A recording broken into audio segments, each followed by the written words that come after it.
നമസ്കാരം. ആത്മഹത്യ ഒന്നിനും പരിഹാരമല്ല. ജീവിതത്തിൽ ഉണ്ടാകുന്ന കടുത്ത പ്രതിസന്ധികളെ ആർജവത്തോടെ അതിജീവിക്കുകയാണ് വേണ്ടത്. പലപ്പോഴും നമ്മൾ കേൾക്കാറുള്ള മോട്ടിവേഷൻ വാചകങ്ങൾ ആണിത്. എന്നാൽ ആത്മഹത്യ ചെയ്യുന്നവർക്ക് കാരണങ്ങൾ പലതാണ്. ഇപ്പോഴിതാ ഒരു ജനപ്രതിനിധി തന്നെ ആത്മഹത്യ ചെയ്തിരിക്കുന്നു. തിരുവനന്തപുരത്തെ നഗരസഭാ കൗൺസിലർ ആണ് ആത്മഹത്യ ചെയ്തത്. BJP നേതാവ് കൂടിയാണ് എന്ന് മാത്രവുമല്ല, BJPയുടെ പോരാട്ടങ്ങൾക്കും സമരങ്ങൾക്കുമൊക്കെ മുന്നിൽ നിന്ന് നയിച്ച ആൾ കൂടിയാണ് ആത്മഹത്യ ചെയ്തിട്ടുള്ളത്. എന്താകാം അതിന് കാരണം? നമുക്ക് നോക്കാം. സ്പോട്ട് ലൈവിലേക്ക് എല്ലാ പ്രേക്ഷകർക്കും സ്വാഗതം.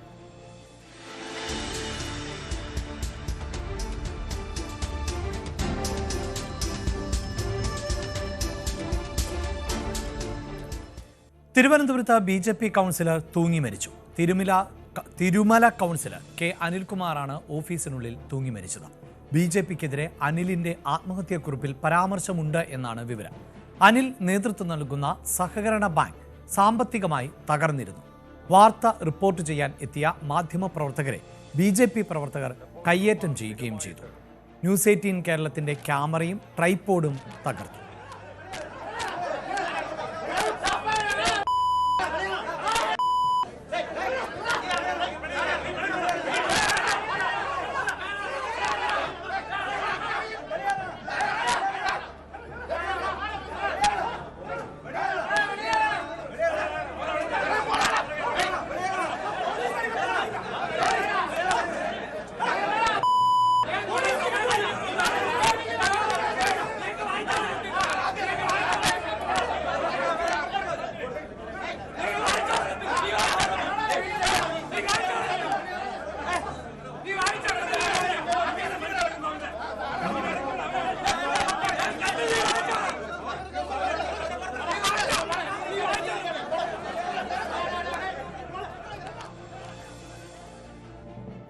എന്തായാലും BJP പ്രവർത്തകരുടെ ആവേശമൊക്കെ കൊള്ളാം. മാധ്യമപ്രവർത്തകരെ അവിടെ നിന്ന് ഇറക്കിവിടാനുള്ള ഒരു ആവേശം, ഒരുപക്ഷെ ഈ ആവേശം അനിൽകുമാറിന്റെ വിഷയത്തിൽ അദ്ദേഹം ഉന്നയിച്ച പരാതിയിൽ കാണിച്ചിരുന്നുവെങ്കിൽ ഈ ജീവൻ നഷ്ടമാകുമായിരുന്നോ എന്നുള്ളതാണ് സംശയം. കാരണം ഈ ആത്മഹത്യാക്കുറിപ്പിലടക്കം BJP നേതൃത്വത്തിനെതിരെ പരാമർശമുണ്ട് എന്ന് തന്നെയാണ് മനസ്സിലാക്കുന്നത്.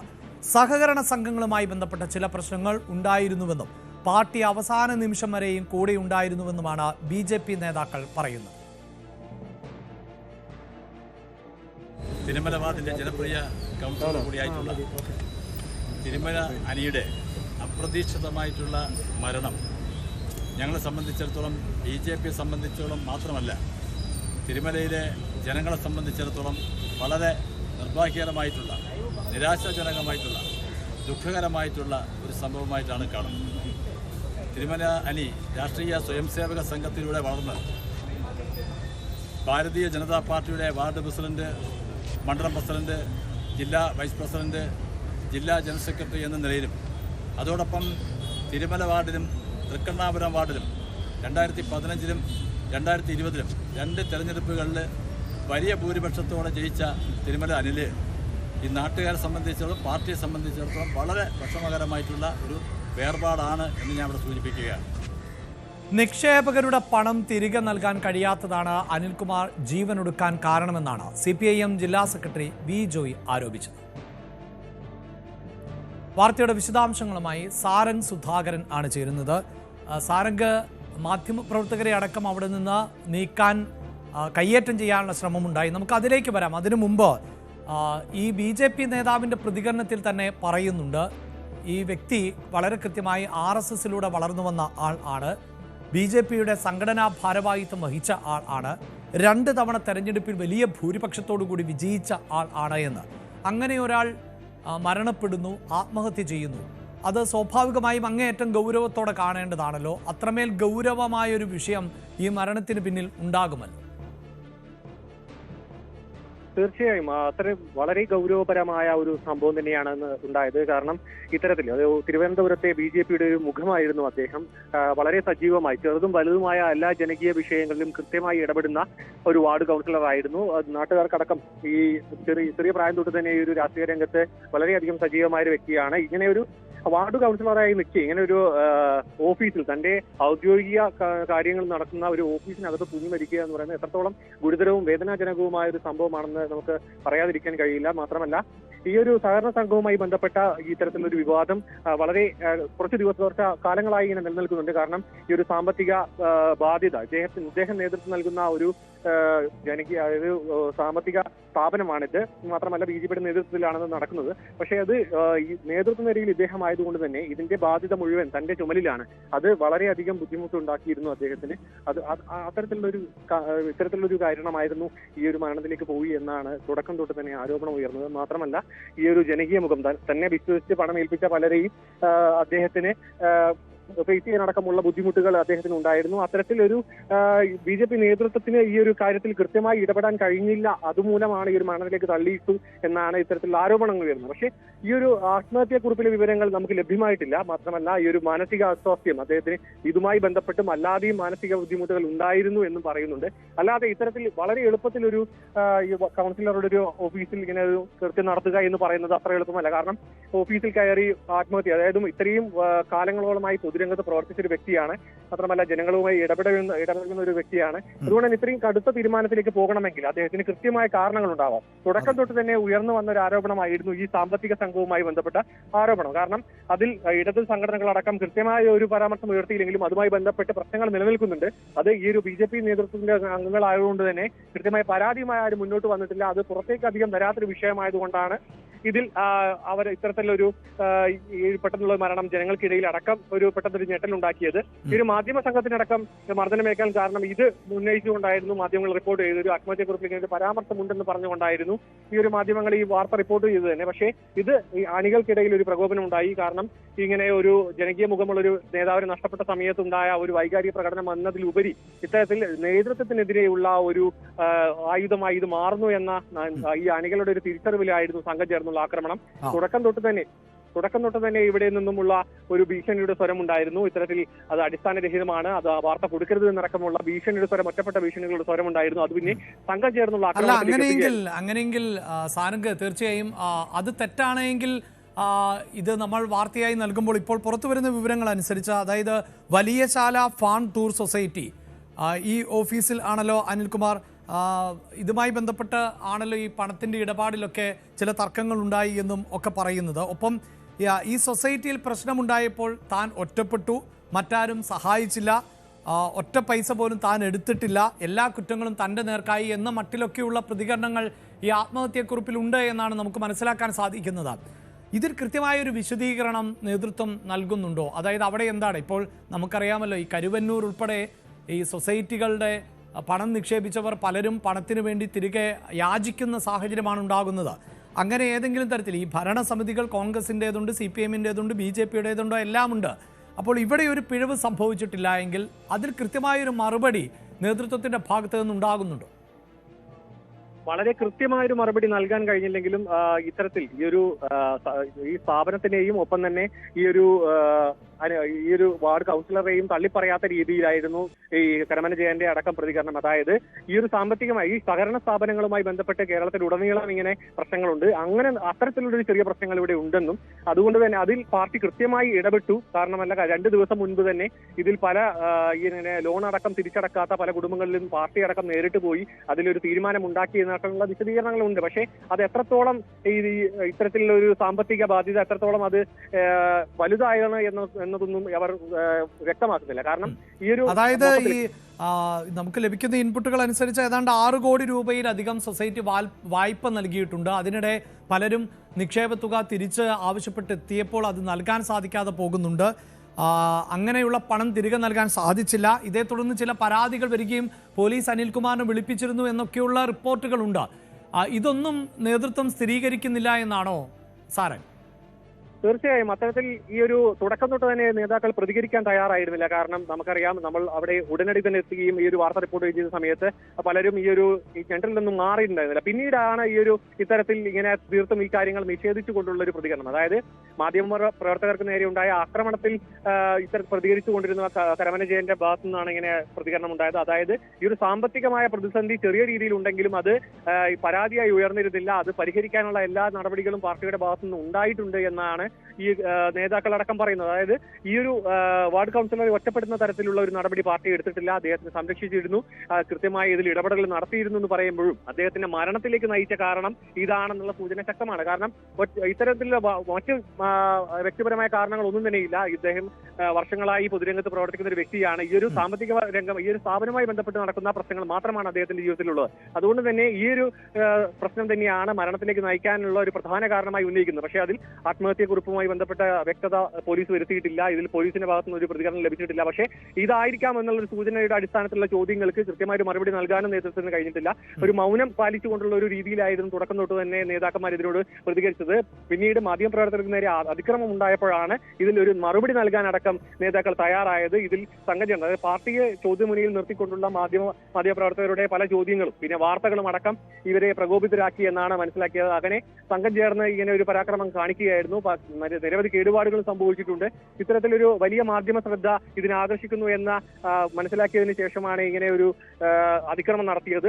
ഈ ഒരു വാർത്ത ഇല്ലാതാക്കാൻ വേണ്ടി സ്വാഭാവികമായും മാധ്യമ ശ്രദ്ധയുണ്ടാകും. മാത്രവുമല്ല, തിരുവനന്തപുരത്തെ ഒരു പ്രധാനപ്പെട്ട മുഖം കൂടിയാണ് അനിൽകുമാറിൻ്റേത്. നമ്മൾ ന്യൂസ് 18 ചാനലിൽ തന്നെ തിരുവനന്തപുരം നഗരസഭയുമായി ബന്ധപ്പെട്ടോ അല്ലെങ്കിൽ തിരുവനന്തപുരം ജില്ലയിലെ രാഷ്ട്രീയമോ ഒക്കെ ചർച്ച ചെയ്യുമ്പോൾ പാർട്ടി തന്നെ അനിൽകുമാറിനെ അതിഥിയായി ചർച്ചകൾക്ക് അയക്കാറുണ്ട്. BJP ഔദ്യോഗികമായി തന്നെ അനിൽകുമാറിനെയാണ് ചർച്ചകൾക്കായി അയക്കാറുള്ളത്. അപ്പോൾ അങ്ങനെ ഒരു വ്യക്തി മരണപ്പെടുമ്പോൾ, അതും ആത്മഹത്യ ചെയ്യുമ്പോൾ സ്വാഭാവികമാണല്ലോ സാരംഗ്, അത് വാർത്തയിൽ ഇടം പിടിക്കുക തന്നെ ചെയ്യും. അതിപ്പോൾ BJPയുടെ നേതാക്കളോ അണികളോ ഒന്നും അമർഷം കൊണ്ടിട്ടോ കലി പൂണ്ടിട്ടോ കാര്യമൊന്നുമില്ല. എന്തിനാണ് ആത്മഹത്യ ചെയ്തത്, എന്താണ് അതിന് പിന്നിൽ എന്നുള്ളത് അറിയാൻ എല്ലാവർക്കും അവകാശവുമുണ്ട്. അത് മാധ്യമപ്രവർത്തകരടക്കം തിരക്കുകയും ചെയ്യും. തീർച്ചയായും അത്തരത്തിൽ തന്നെയാണ്. കാരണം തുടക്കം തൊട്ട് തന്നെ ഇതിന് വലിയ മാധ്യമ ശ്രദ്ധ ആകർഷിച്ചിരുന്നു. കാരണം ഈ ഒരു വാർഡ് കൗൺസിലർ എന്നതിലുപരി അദ്ദേഹം വളരെയധികം ജനപ്രിയനായ, അതായത് ഇത്തരത്തിൽ ജനങ്ങളുടെ കാര്യങ്ങളിൽ വളരെ ഇത്തരത്തിൽ പൊതുരംഗത്ത് വളരെ മുൻപോട്ട് നിന്നുകൊണ്ട് പ്രവർത്തിക്കുന്ന ഒരു വ്യക്തിയാണ്. അതുകൊണ്ട് തന്നെ ഇത് മാത്രം മറ്റൊരു കാര്യം എന്ന് പറയുന്നത് അദ്ദേഹം ആത്മഹത്യ ചെയ്ത സ്ഥലം ഇത്തരത്തിൽ ഒരു അദ്ദേഹത്തിന്റെ ഔദ്യോഗിക ഇത്തരത്തിൽ ഓഫീസിലാണ്. അതുകൊണ്ട് തന്നെ അതിനൊരു മറ്റൊരു മുഖമുണ്ട്. കാരണം വ്യക്തിപരമായ കാരണങ്ങൾ കൊണ്ടാണെങ്കിൽ ഒരിക്കലും ഒരു വ്യക്തി തന്റെ ഓഫീസിനകത്ത് തൂങ്ങി മരിക്കാൻ വേണ്ടി തിരഞ്ഞെടുക്കില്ല. കാരണം അത്തരത്തിൽ വ്യക്തിപരമായ കാരണങ്ങളാണെങ്കിൽ മറ്റു പല സ്ഥലങ്ങളുമായിരിക്കും തിരഞ്ഞെടുക്കുക. മാത്രമല്ല ഈ ഒരു പ്രശ്നങ്ങൾ നിലനിൽക്കെ ഓഫീസ് തിരഞ്ഞെടുത്തുകൊണ്ട് ഇങ്ങനെ ഒരു ആത്മഹത്യക്കുറിപ്പ് എഴുതി വെച്ചുകൊണ്ട് ആത്മഹത്യ ചെയ്യണമെങ്കിൽ കൃത്യമായി ഇങ്ങനെയുള്ള ഒരു പ്രശ്നം ഇതിന്റെ പിന്നിൽ ഉണ്ടാകുമെന്ന് തീർച്ചയാണ്. അത് മാത്രമല്ല ഇതിൽ ഒരു വ്യക്തത മുന്നണിയുടെ ഭാഗത്തുനിന്നും ഉണ്ടായിട്ടില്ല. കാരണം ഇതിന്റെ ആരോപണം ഉയരുമ്പോൾ തന്നെ അത് വ്യക്തമായ കണക്കുകൾ നിരത്തി ഒരു മറുപടി നൽകുകയാണെന്നുണ്ടെങ്കിൽ ഇത്തരത്തിലുള്ള ആരോപണങ്ങൾക്ക് കഴമ്പില്ല എന്ന് മുന്നണിക്ക് കൃത്യമായി വ്യക്തമാക്കാമായിരുന്നു, ജനങ്ങൾക്ക് മുൻപിലും മാധ്യമങ്ങൾക്ക് മുന്നിൽ. അതിനു പകരം ഇത്തരത്തിലൊരു പരാക്രമം കാണിച്ച് ഈ ഒരു വാർത്തയെ ഇല്ലാതാക്കാനുള്ള ശ്രമമാണ് നടത്തി. അത് വിഫലമാവുകയും ചെയ്തു. മാത്രമല്ല ഇത് കൂടുതൽ ജനശ്രദ്ധ ആകർഷിക്കുകയും ചെയ്യുകയാണ് പിന്നീട് ഉണ്ടായത്. നമുക്കറിയാം ഇത്രയും തിരുവനന്തപുരത്തിന്റെ ഭാഗത്ത് തിരുവനന്തപുരം വാർഡ് കൗൺസിലായി പ്രവർത്തിക്കുക എന്ന് പറയുന്നത് ചെറിയ കാര്യമല്ല. മാത്രമല്ല കഴിഞ്ഞ ദിവസം അടക്കം ഈ ഒരു ഭരണകൂട ഈ തിരുവനന്തപുരം ഇത്തരത്തിലുള്ള ഒരു ഇടത് സംഘടനയ്ക്ക് നേരെയുള്ള പല അഴിമതി ആരോപണം വാർഡ് കൗൺസിലറുടെ രാജിയടക്കം ഉണ്ടായിരുന്നു. അതൊരു രാഷ്ട്രീയ ആയുധമായി ഇടത് അംഗങ്ങൾ ഉയർത്തിക്കൊണ്ടുവരാതിരിക്കാനുള്ള ഒരു പ്രതിരോധമായിരുന്നു തുടക്കം കൊണ്ട് തന്നെ ഇദ്ദേഹം ഇത്തരത്തിൽ മുന്നണി ഉയർത്തിക്കൊണ്ടുവന്നത്. അത് പാളിപ്പോയി എന്ന തരത്തിലാണ് നമുക്ക് മനസ്സിലാക്കാൻ കഴിയുന്നത്. കാരണം ഇതിൽ കൂടുതൽ ജനശ്രദ്ധ ആകർഷിക്കുകയും ഇതിൽ കൂടുതൽ മറ്റ് നേതാക്കളുടെ അടക്കം പ്രതികരണങ്ങൾ ഉണ്ടാകും. ഇനി പോലീസിന്റെ ഭാഗത്തുനിന്നടക്കം ഒരു കൃത്യമായ ഒരു പ്രതികരണം ഉണ്ടായാൽ മാത്രമേ മരണത്തിലേക്ക് നയിച്ച കാര്യങ്ങൾക്ക് ഒരു വ്യക്തത വരികയുള്ളൂ. അഭിലാഷ്. യെസ്, അതോടൊപ്പം മറ്റ് നടപടികൾ പോലീസിന്റെ ഭാഗത്ത് നിന്ന് ഏതെങ്കിലും തരത്തിലുള്ള പ്രതികരണങ്ങൾ ഉണ്ടാകുന്നുണ്ടോ? മറ്റ് നടപടികൾ തുടരുകയാണോ? നിലവിൽ മൃതദേഹം അവിടെ നിന്നും ഇൻക്വസ്റ്റ് നടപടികൾ പൂർത്തീകരിച്ചതിന് ശേഷം പോലീസ് അകമടിയോടുകൂടി ഇപ്പോൾ തിരുവനന്തപുരം മെഡിക്കൽ കോളേജ് ആശുപത്രിയിൽ എത്തിച്ചിരിക്കുകയാണ്. നിലവിൽ മേയർ ആര്യ രാജേന്ദ്രൻ ഇവിടെ സ്ഥലത്തുണ്ട്. മാത്രമല്ല ഈ ഒരു പോസ്റ്റ്മോർട്ടം നടപടികൾ എത്രയും പെട്ടെന്ന് അവസാനിപ്പിച്ച് മൃതദേഹം കുടുംബാംഗങ്ങൾക്ക് വിട്ടുകൊടുക്കാനുള്ള എല്ലാ ക്രമീകരണങ്ങളും ചെയ്തു കഴിഞ്ഞു എന്നാണ് മേയർ അടക്കം പ്രതികരിച്ചിട്ടുള്ളത്. പോലീസിന്റെ കാര്യങ്ങൾ നടന്നു പോകുന്നുണ്ട്. മാത്രമല്ല ജീവനക്കാർ അറിയിച്ച ഉടൻ തന്നെ പോലീസ് അവിടെ എത്തിയിരുന്നു. നിലവിൽ എല്ലാ ഇൻക്വസ്റ്റ് നടപടികളെല്ലാം പൂർത്തീകരിച്ചു. പോസ്റ്റ്മോർട്ടം നടപടികൾ പുരോഗമിക്കുകയാണ്. എന്തായാലും ഗുരുതരമായ ആരോപണങ്ങൾ ഈ ആത്മഹത്യാക്കുറിപ്പിൽ ഉണ്ട് എന്നാണല്ലോ സാരംഗ് മനസ്സിലാക്കുന്നത്. പ്രത്യേകിച്ച് ഞാൻ നേരത്തെ സൂചിപ്പിച്ചതുപോലെ ഏതാണ്ട് 6 കോടി രൂപയോളം ലോണായി നൽകിയിട്ടുണ്ട്. അത് തിരിച്ചു കിട്ടാത്തതാണോ എന്നതിലൊക്കെ നമുക്ക് വ്യക്തതയില്ല. പക്ഷേ BJP പ്രവർത്തകർ ഇപ്പോൾ മാധ്യമങ്ങൾക്ക് നേരെ ഇങ്ങനെയൊക്കെ പ്രതിഷേധിച്ചാൽ പോലും ഇതാണ് ആത്മഹത്യാക്കുറിപ്പിൻ്റെ ഉള്ളടക്കമെങ്കിൽ, ഇതാണ് അതിന് കാരണമെങ്കിൽ സ്വാഭാവികമായും അത് വലിയ തോതിൽ ചർച്ച ചെയ്യപ്പെടുന്ന സാഹചര്യമല്ലേ സൃഷ്ടിക്കാൻ പോകുന്നത്? തീർച്ചയായും ഇതൊരു പ്രാകൃതമായ ഒരു നടപടി ആയിപ്പോയി എന്ന് നേതൃത്വത്തിന് തന്നെ പിന്നീട് മനസ്സിലാവുകയും പിന്നെ മാധ്യമപ്രവർത്തകരോടക്കം ക്ഷമ ചോദിക്കുന്ന കരമന ജയനടക്കം ക്ഷമ ചോദിച്ചുകൊണ്ട് രംഗത്ത് വന്നിരുന്നു.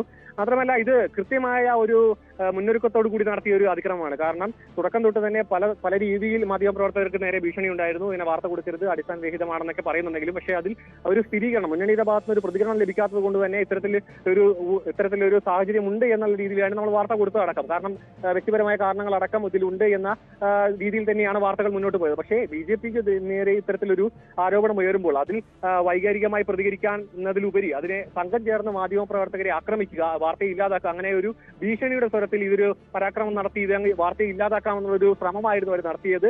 മാത്രമല്ല ഈ മാധ്യമപ്രവർത്തകർ ഈ വാർത്ത റിപ്പോർട്ട് ചെയ്യുന്നതിനിടയിൽ ഇവരെ താഴേക്കിറക്കി താഴെ കൂട്ടം ചേർന്ന് നിന്ന മറ്റ് സംഘങ്ങൾ കൂടി മാധ്യമപ്രവർത്തകരെ ആക്രമിക്കാനുള്ള ഒരു പദ്ധതിയായിരുന്നു. അത് പോലീസ് ഇടപെട്ടാണ് അത് അത്തരത്തിൽ അക്കാര്യങ്ങളിലേക്ക് നീങ്ങാതിരുന്നത്. കാരണം മാധ്യമപ്രവർത്തകരെ മാത്രം ആ കെട്ടിടത്തിന് താഴേക്ക് എത്തിക്കുകയും താഴെ പോലീസുകാർ സജ്ജരായി നിന്നതുകൊണ്ടാണ് കൂടുതൽ ആക്രമണത്തിലേക്ക് കാര്യങ്ങൾ പോകാതിരുന്നത്. മാത്രമല്ല ഗുരുതരമായ സാഹചര്യമാണ്. കാരണം നമ്മുടെ ക്യാമറയുടെ സ്റ്റാൻഡ് അടക്കം ഉപയോഗിച്ച് തട്ടിപ്പറിച്ചുകൊണ്ട് ആ സ്റ്റാൻഡ് ഉപയോഗിച്ചുകൊണ്ട് തന്നെ മാധ്യമപ്രവർത്തകരെ ആക്രമിക്കുന്ന സംഭവം, ക്യാമറ അതായത് സ്റ്റിൽ ഫോട്ടോഗ്രാഫറുടെ ക്യാമറയുടെ ലെൻസ് തകർക്കുക, അങ്ങനെ വളരെ ഗുരുതരമായ രീതിയിൽ അതായത് ഇങ്ങനെ പരിക്കേൽപ്പിക്കുക, അതായത് കൂടുതൽ മാധ്യമപ്രവർത്തകരെ ആക്രമിച്ച് അവരെ ഇവിടെ നിന്നും ഒട്ടിപ്പയക്കുക എന്ന തരത്തിലേക്കാണ് ഒരു പ്രാകൃതമായ നടപടിയാണ് അണികൾ സ്വീകരിച്ചത്. പക്ഷേ അത് തീർത്തും അപരിഷ്കൃതവും പിന്നെ കൂടുതൽ പ്രാകൃതവുമായി പോയിരുന്ന തരത്തിൽ ഈ നേതാക്കളടക്കം പിന്നീട് പ്രതികരിക്കുകയുണ്ടായി, ക്ഷമയടക്കം ചോദിച്ചു. പക്ഷേ ഈ ഒരു വാർത്തയുടെ പ്രാധാന്യം അവിടെ നിലനിൽക്കുന്നുണ്ട്. കാരണം ഇത്രയും പ്രമുഖനായ ഒരു നേതാവ്, വാർഡ് കൗൺസിലറാണ്, ഇങ്ങനൊരു സാമ്പത്തിക സംഘത്തിന്റെ ഒരു നേതൃനിരയിലുള്ള ആളാണ്. മാത്രമല്ല ആ സ്ഥാപനവുമായി ചുറ്റിപ്പറ്റി പല ആരോപണങ്ങളും നിലനിൽക്കുന്നുണ്ട്. അതുകൊണ്ട് അത്തരം ആരോപണങ്ങളെ കൃത്യമായ മറുപടികളോട് അതായത് കണക്കുകൾ അവതരിപ്പിച്ചുകൊണ്ട് പ്രതിരോധിക്കുന്നതിലുപരി കായികമായി നേരിടാനുള്ള ഒരു ശ്രമമാണ് ഇവിടെ നടന്നതെന്ന് വ്യക്തമാണ്. അഭിലാഷ്. യെസ്, എന്തായാലും മാധ്യമങ്ങൾക്ക് നേരെ പ്രവർത്തകരുടെ അതിക്രമം ഉണ്ടാകുന്നുണ്ട്. അത് പലയിടങ്ങളിലും ഞങ്ങൾ നേരിടുന്നതാണ്. പക്ഷേ വാർത്തയിൽ നിന്ന് ഞങ്ങൾക്ക് പിന്നോട്ട് പോകാൻ സാധിക്കില്ല. എന്തിനുകൊണ്ടാണ് അനിൽകുമാർ ജീവൻ ഒടുക്കിയത്? അത് അനിൽകുമാർ പ്രസിഡന്റായിട്ടുള്ള സൊസൈറ്റിയുടെ ഭാഗമായിട്ടാണോ? അനിൽകുമാറിൻ്റെ ആത്മഹത്യാക്കുറിപ്പിൽ എന്താണുള്ളത്? പാർട്ടിക്കെതിരെ ഗുരുതരമായ ആരോപണങ്ങൾ ഉണ്ട് എന്ന് തന്നെയാണ് പ്രാഥമികമായി മനസ്സിലാക്കാൻ സാധിക്കുന്നത്. 6 കോടിയുടെ ബാധ്യത ഉണ്ട് എന്ന മട്ടിൽ ഉള്ള വരികൾ, സൂചനകൾ ആ ആത്മഹത്യാക്കുറിപ്പിലുണ്ട് എന്ന് തന്നെയാണ് അറിയുന്നത്. ഒരു പക്ഷേ അങ്ങനെയല്ല എങ്കിൽ BJP നേതൃത്വം അതിന് മറുപടി നൽകട്ടെ. മറ്റൊരു കാരണവും, അതായത് കുടുംബപരമായോ വ്യക്തിപരമായോ മറ്റേതെങ്കിലും കാരണവും ഈ ആത്മഹത്യയുമായി ബന്ധപ്പെട്ട് ഇതുവരെയും സൂചനകളിൽ ഇല്ല എന്നത് തന്നെയാണ് ഇപ്പോഴും പുറത്തുവരുന്ന വിവരം. തിരുവനന്തപുരത്ത് നിന്ന് തന്നെയുള്ള മറ്റൊരു റിപ്പോർട്ടിലേക്ക് പോകുന്നത്, തിരുവനന്തപുരം തിരുവല്ലം ഇടയാർ ദ്വീപിൽ നൂറ്റാണ്ടുകൾ പഴക്കമുള്ള കെട്ടിടം കത്തി നശിച്ച സംഭവത്തിൽ പോലീസ് അന്വേഷണം ആരംഭിച്ചു. 400 വർഷത്തിലേറെ പഴക്കമുള്ള 8 കെട്ടാണ് കത്തിയത്. സംഭവത്തിന് പിന്നിലെ അട്ടിമറി സാധ്യതയും പോലീസ് പരിശോധിക്കുന്നുണ്ട്. VV അരുൺ ആണ് ഈ വാർത്തയുടെ വിശദാംശങ്ങളുമായി ചേരുന്നത്. അരുൺ, ഇന്നലെ രാത്രിയായിരുന്നു സംഭവം. അരുൺ, ഇന്നലെ തന്നെ ചില കാര്യങ്ങൾ സൂചിപ്പിച്ചിരുന്നു. അതായത് ഈ ദ്വീപിൻ്റെ പ്രത്യേകതയൊക്കെ, അവിടെ എങ്ങനെയാണ് ഈ തീപിടുത്തം ഉണ്ടായത് എന്നതിൽ സംശയമുണ്ട്. അതിനുള്ള ഒരു അട്ടിമറി സാധ്യത, അതായത് ഈ സ്വത്തുമായി ബന്ധപ്പെട്ട ചില തർക്കങ്ങളും അങ്ങനെയുള്ള റിപ്പോർട്ടുകളും ഒക്കെ പുറത്തു വരുന്നുണ്ടല്ലോ ആരും?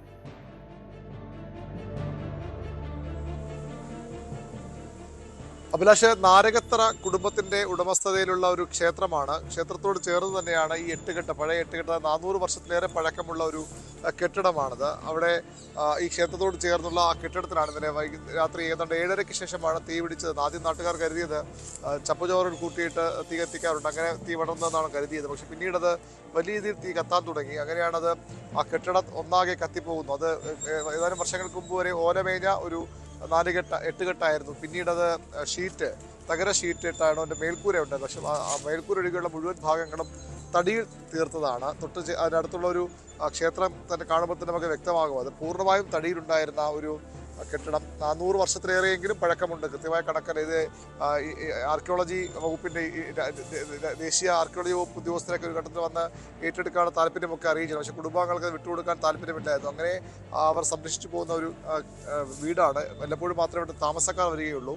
ഇന്നലെ വൈകിട്ട് 6 മണിയോടുകൂടിയാണ് അവിടുത്തെ ക്ഷേത്രത്തിൽ വിളക്ക് കത്തിക്കുന്ന ആൾ, അവിടെ പൂജാരിയായി നിൽക്കുന്ന ആൾ വിളക്ക് കത്തിച്ച ശേഷം തിരികെ പോകുന്നത്. ഇപ്പോൾ പോലീസിനെ ആദ്യം ഈ ഫയർഫോഴ്സ് ഉദ്യോഗസ്ഥരെ കരുതിയത് ഷോർട്ട് സർക്യൂട്ട് ആകാം അപകട കാരണമെന്നുള്ളത്. പക്ഷേ അതിനുള്ള സാധ്യത ഇല്ലാതാകുന്നത് അവിടെ ഈ 6 മണിക്ക് ഇയാൾ പോകുമ്പോൾ തന്നെ എല്ലാ ദിവസവും പോകുമ്പോൾ ഈ വൈദ്യുതി കണക്ഷൻ കൂടി വിച്ഛേദിച്ചിട്ടാണ്, മെയിൻ സ്വിച്ച് ഓഫ് ചെയ്തിട്ടാണ് പോകാറുള്ളത്. അങ്ങനെയെങ്കിൽ എങ്ങനെ പിന്നീട് ഷോർട്ട് സർക്യൂട്ട് ഉണ്ടായി എന്ന ചോദ്യമൊക്കെ സ്വാഭാവികമായി സംശയമായി ഉയരുന്നുണ്ട്. അതിന് ചുറ്റിപ്പറ്റി ഒരാൾ എപ്പോഴും ഒരു മാനസികമായ അത്ര സ്ഥിരതയില്ലാത്ത ഒരു വ്യക്തി പലപ്പോഴും അവിടെ ചുറ്റിപ്പറ്റി നിൽക്കാറുണ്ട്. അവിടെ അയാൾ പലപ്പോഴും അവിടെ നിന്ന് ചില സാധനങ്ങളൊക്കെ എടുത്തുകൊണ്ട് പോകാറൊക്കെ ഉണ്ട്. അതുകൊണ്ട് അയാളെ ചുറ്റിപ്പറ്റിയാണ് ഇപ്പോൾ ഒരു സംശയമുള്ളത്. കത്തിച്ചതാണോ എന്ന സംശയം ആ രീതിയിലാണ് ഉയരുന്നത്. വലിയ രീതിയിൽ കടത്തലയുടെ ഉത്സവമൊക്കെ ആയിരുന്നു. അതുകൊണ്ട് തന്നെ വലിയ രീതിയിലുള്ള എണ്ണയൊക്കെ ശേഖരിച്ച് വെച്ചിരുന്നു. അതുമൊക്കെ കത്തിയതും ഈ തടി മുഴുവൻ നിന്ന് കത്തിയതുമാണ് ഈ പൂർണ്ണമായത് കത്തിപ്പോകാൻ കാരണം. മറ്റൊരു സാഹചര്യമുള്ളത് ഞാൻ സൂചിപ്പിച്ച പോലെ, അഭിലാഷ് പറഞ്ഞതുപോലെ ദ്വീപാണ്. ഒരൊറ്റ വഴി മാത്രമേ അവിടേക്ക് വരാനുള്ളൂ. അതൊരു ചെറിയ പാലമാണ്, ഇരുമ്പ് പാലമാണ്. പുതിയ പാലം നിർമ്മിക്കുമെന്നൊക്കെ നേരത്തെ കുറേ നാളുകളെ പറയുന്നു. പക്ഷേ പാലം ഇതുവരെ യാഥാർത്ഥ്യമായിട്ടില്ല. അവിടേക്ക് വരാൻ ചെറിയ വാഹനങ്ങൾ, ഫയർഫോഴ്സിൻ്റെ ചെറിയ വാഹനങ്ങൾ മാത്രമേ അവിടെ കടന്നു വരാൻ കഴിയുകയുള്ളൂ. വലിയ വാഹനങ്ങളെത്തി വെള്ളം കൊണ്ടുവന്ന് തീ അണയ്ക്കാൻ കഴിയാതെ പോയൊരു സാഹചര്യം കൂടി ഉണ്ടായത്. അതുകൊണ്ടാണ് പൂർണ്ണമായത് കത്തിപ്പോകാൻ കാരണം. വലിയ ദുരൂഹത നാട്ടുകാർ ഇപ്പോൾ സംശയിക്കുന്നുണ്ട്. കാരണം ഈ ഞാൻ സൂചിപ്പിച്ചതിൽ ഒരു തരത്തിലും അവിടെ തീ പടർന്ന് പിടിക്കാനുള്ള സാധ്യതയില്ല. കാരണം ആ കെട്ടിടത്തിനുള്ളിൽ 8 കെട്ടിനുള്ളിൽ ആരും വിളക്ക് കത്തിക്കുകയോ ഒന്നും ചെയ്തു. തൊട്ടപ്പുറത്തെ അമ്പലത്തിലാണ്, ക്ഷേത്രത്തിലാണ് വിളക്ക് കത്തിച്ചത്. ഷോർട്ട് സർക്യൂട്ടിൻ്റെ സാധ്യത ഇല്ലാതാകുന്നത് ഈ മെയിൻ സ്വിച്ച് ഓഫ് ചെയ്തിട്ടാണ് അദ്ദേഹം പോയത്. അങ്ങനെയെങ്കിൽ ഏത് രീതിയിൽ തീപിടുത്തം ഉണ്ടായെന്ന കാര്യത്തിലാണ് അന്വേഷണം നടക്കുന്നത്. അവിടെ പലപ്പോഴും നിൽക്കുന്ന ചുറ്റിപ്പറ്റി നിൽക്കുന്ന ഇയാളെ കേന്ദ്രീകരിച്ചാണ് ഇപ്പോൾ അന്വേഷണം മുന്നോട്ട് പോകുന്നത്. രാവിലെ ഫോറൻസിക് സംഘമൊക്കെ വന്ന് തെളിവുകൾ ശേഖരിച്ചിട്ടുണ്ട്. പൂന്തുറ പോലീസാണ് കേസ് അന്വേഷിക്കുന്നത്. വലിയ പൗരാണിക പ്രാധാന്യമുണ്ടായിരുന്ന ഈ ചില കഥകളൊക്കെ മാർത്താണ്ഡവർമ്മ രാജാവുമായി ഒക്കെ ബന്ധപ്പെട്ടുള്ള ചില കഥകളൊക്കെ ഇതിനുണ്ട്. അങ്ങനെ അവർക്ക് ഈ കുടുംബത്തിന് നൽകിയ പ്രദേശം, ഇഷ്ടദാനമായി നൽകിയ പ്രദേശമാണ്. മാർത്താണ്ഡവർമ്മയ്ക്ക് ഒരു ഘട്ടത്തിൽ സംരക്ഷണം ഒരുക്കിയ കുടുംബമാണെന്നൊക്കെ ഒരു കഥകളുണ്ട്. അതിലൊക്കെ ഒരു സ്ത്രീകരണം വരേണ്ടതുണ്ട്. പക്ഷേ അങ്ങനെ ഒരു വലിയ രീതിയിൽ ചരിത്ര പ്രാധാന്യമുള്ളൊരു കെട്ടിടമാണ്. 400 വർഷമെങ്കിലും പഴക്കം വരുന്നൊരു കെട്ടിടം. അതാണ് ഇന്നലെ ഇതിലിപ്പോൾ അരുൺ ഈ സൂചിപ്പിക്കുന്ന പോലെ അത് ദ്വീപാണ്. അതുപോലെ അരുൺ തന്നെ സൂചിപ്പിച്ചു അവിടേക്കുള്ള പ്രവേശന മാർഗം എന്നതും വലിയ ബുദ്ധിമുട്ടാണ് എന്ന് പറയുമ്പോൾ ഈ സാങ്കേതിക സംവിധാനങ്ങളൊക്കെ പ്രയോജനപ്പെടുത്താത്ത ഒരിടം കൂടിയാണോ? അതായത് CCTV പോലെയൊക്കെ അങ്ങനെയൊക്കെയാണല്ലോ സാധാരണ. ഈ ദുരൂഹതയുണ്ടെങ്കിൽ അവിടേക്ക് ആരെങ്കിലും വന്നിട്ടുണ്ടോ, ആ ദ്വീപിലേക്ക് കടന്നിട്ടുണ്ടോ, അല്ലെങ്കിൽ അപരിചിതരുണ്ടോ? ഇതൊക്കെ കണ്ടെത്തണമെങ്കിൽ ഏറ്റവും ഉപകാരപ്രദമാവുന്നത് CCTVയോ അല്ലെങ്കിൽ അങ്ങനെയൊക്കെയുള്ള സംവിധാനങ്ങൾ ഉപയോഗിച്ചിരുന്ന ഒരിടമാണോ? അത്തരം കാര്യങ്ങൾ അറിയാമോ അരുൺ?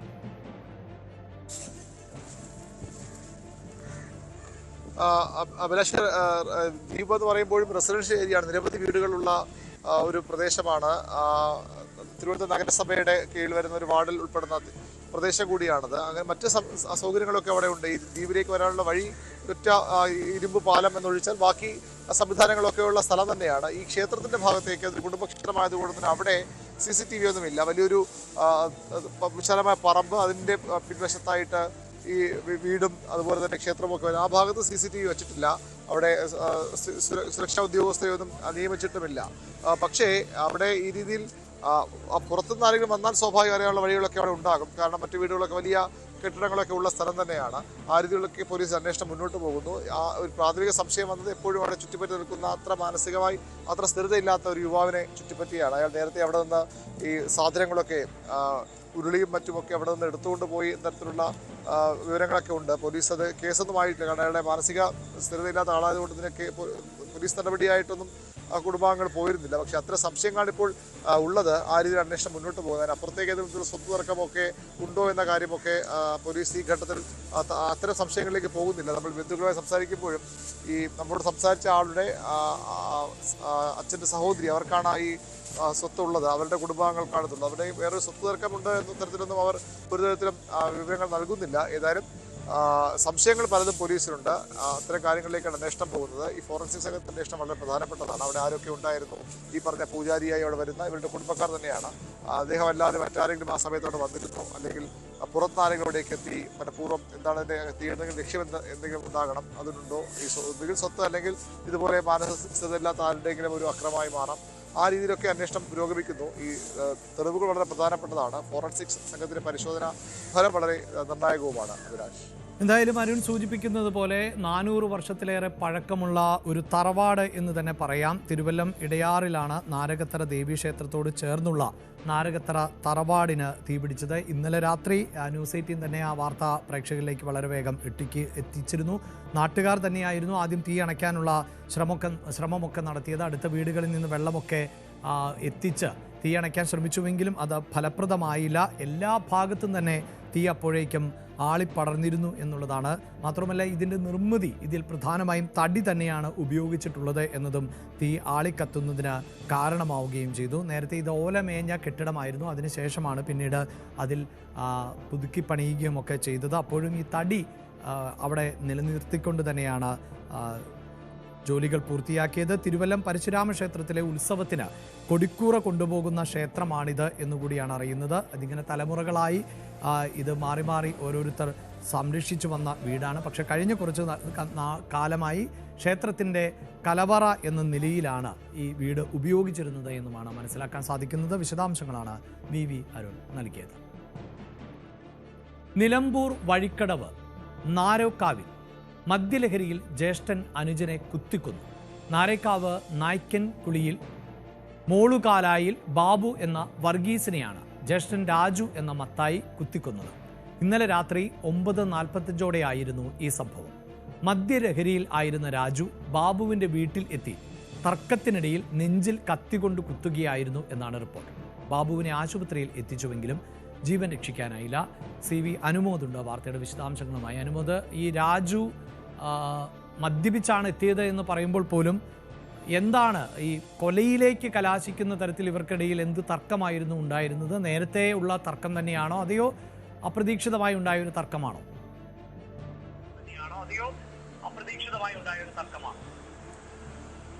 നമ്മൾ ഈ ഒരു വാർത്ത വളരെ ഞെട്ടലോടെ തന്നെയാണ് കേൾക്കുന്നത്. കാരണം എന്താണെന്ന് വെച്ചാൽ ഈ മദ്യത്തിന് അടിമപ്പെട്ട ജ്യേഷ്ഠൻ അനുജനെ കുത്തിക്കൊന്നിരിക്കുന്നു എന്നുള്ളതാണ് ഇതിൽ ഏറ്റവും ചുരുക്കി പറയാവുന്ന ഒരു കാര്യം. ഇയാൾ ഏറെക്കാലം കുറച്ചു കാലം വിദേശത്തായിരുന്നു.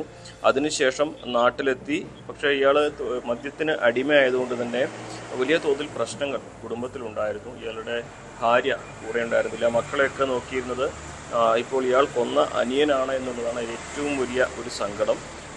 ഈ അനിയനായിരുന്നു, അതായത് കൊല്ലപ്പെട്ട രാജുവായിരുന്നു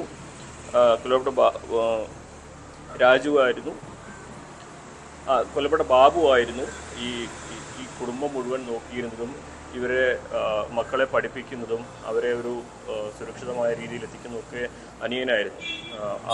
അതിനിടെയാണ് ഈ മദ്യത്തിന് അടിമപ്പെട്ട ഇയാൾ ഈ പ്രശ്നങ്ങളൊക്കെ ഉണ്ടാകുന്നതും ഇയാൾ കടം വരുത്തി വയ്ക്കുകയും അങ്ങനെ പലതരത്തിലുള്ള ബുദ്ധിമുട്ടുകൾ കുടുംബത്തിനുണ്ടായിരുന്നു. മാസങ്ങൾക്ക് മുൻപ് ഇയാളെ ഡി-അഡിക്ഷൻ സെൻ്ററിലേക്ക് കൊണ്ടുപോയിരുന്നു. അതിനുശേഷം തിരിച്ചെത്തി എല്ലാം സമാധാനപരമായി പോകുന്നതിനിടെയാണ് വീണ്ടും ഇയാൾ മദ്യം കഴിച്ചു തുടങ്ങുന്നതും.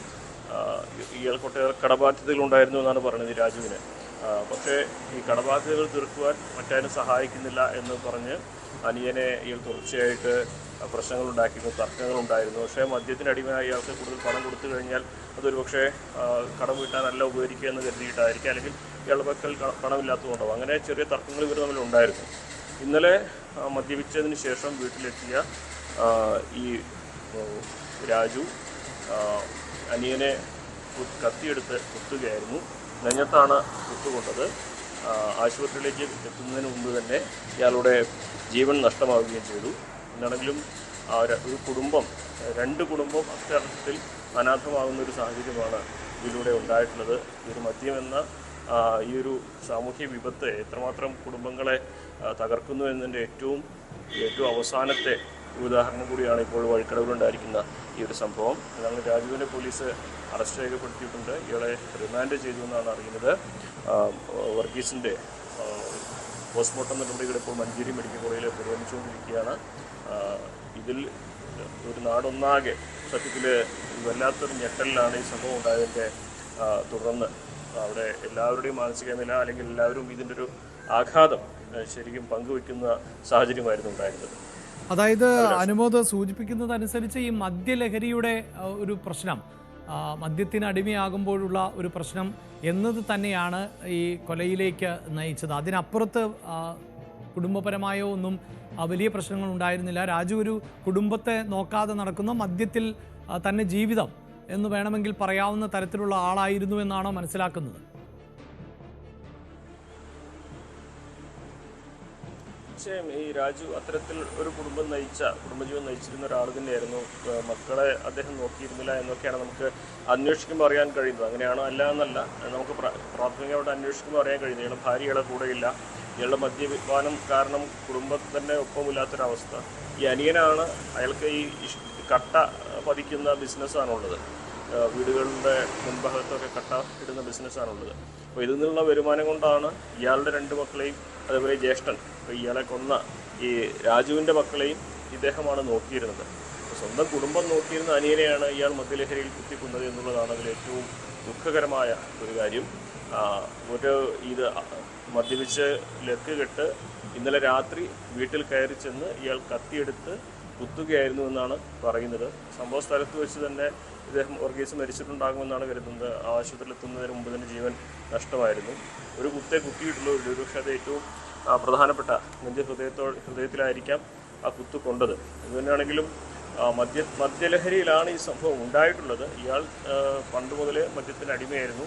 ഇയാളുടെ മദ്യപാനശീലം കാരണമാണ് ഇയാളുടെ ഭാര്യ പോലും കൂടെയില്ലാത്തൊരു സാഹചര്യം വരികയും അങ്ങനെ ഒറ്റപ്പെട്ടു പോയ കുടുംബത്തിനെ അനിയൻ ആണ് സംരക്ഷിച്ചിരുന്നത്. അയാളുടെ വരുമാനത്തിൽ ഒരു വലിയ ഭാഗം ജ്യേഷ്ഠൻ്റെ കുടുംബത്തെ സംരക്ഷിക്കാൻ വേണ്ടി ചെലവഴിച്ച ഒരു വ്യക്തി കൂടിയാണ്. ആ അനിയനെയാണ് മദ്യലഹരിയിൽ കുത്തിക്കൊന്നത് എന്നാണ് നാടിനെ ഒന്നാകെ നടുക്കിയ ഒരു കാര്യം.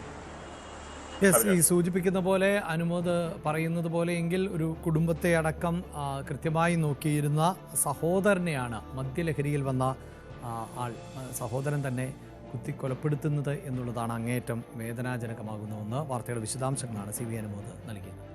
ഇടവേള. CPIM നേതാവ് KJ ഷൈനിനെതിരായ സൈബർ ആക്രമണം പ്രത്യേക സംഘം അന്വേഷിക്കും. മുനമ്പം DYSPയുടെ നേതൃത്വത്തിലാണ് അന്വേഷണം.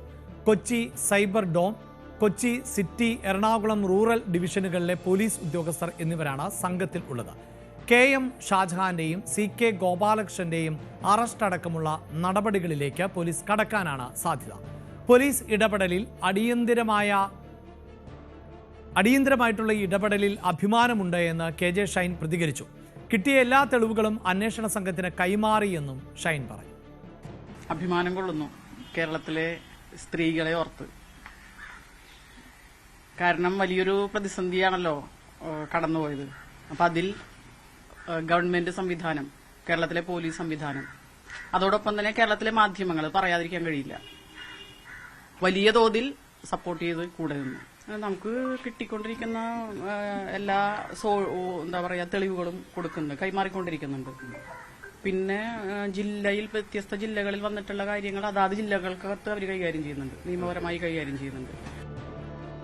സംഭവത്തിൽ വൈപ്പിൻ MLA KN ഉണ്ണികൃഷ്ണൻ മുനമ്പം DYSPക്ക് മുമ്പാകെ മൊഴി നൽകി. സൈബർ ആക്രമണത്തിൽ മുഖ്യമന്ത്രിക്കും DGPക്കും മുനമ്പം DYSPക്കും പരാതി നൽകിയിരുന്നതായി KN ഉണ്ണികൃഷ്ണൻ പറഞ്ഞു. അപവാദ പ്രചാരണത്തിന്റെ ഉറവിടം അന്വേഷണത്തിലൂടെ വ്യക്തമാകണം.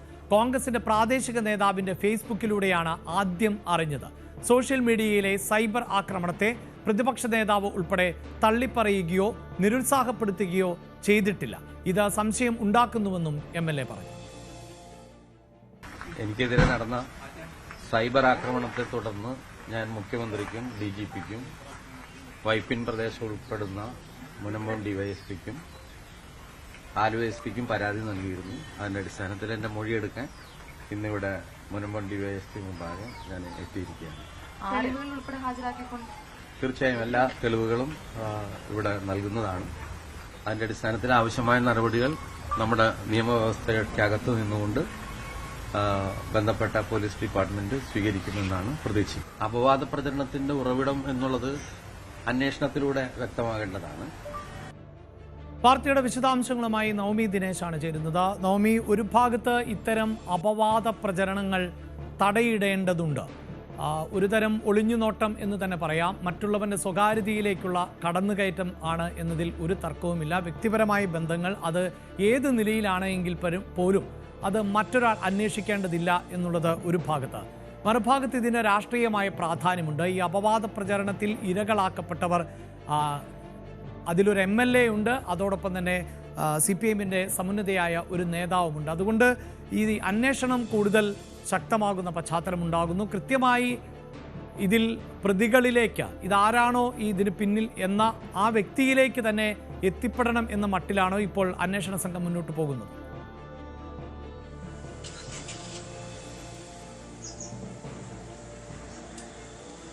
അഭിലാഷ്, ഈ CPM വനിതാ നേതാവ് KJ ഷൈൻ തുടക്കം മുതൽ പറയുന്നത് ഈ ആരോപണങ്ങൾക്ക് പിന്നിൽ കോൺഗ്രസ് നേതാക്കളാണ്. അതിൽ പ്രതിപക്ഷ നേതാവ് VD സതീശന്റെ പേരെടുത്തു പറഞ്ഞുകൊണ്ടാണ് ഷൈൻ ടീച്ചർ ഇതിനോടകം തന്നെ ഈ ആരോപണങ്ങളെ ഒക്കെ പ്രതിരോധിക്കുന്നത്.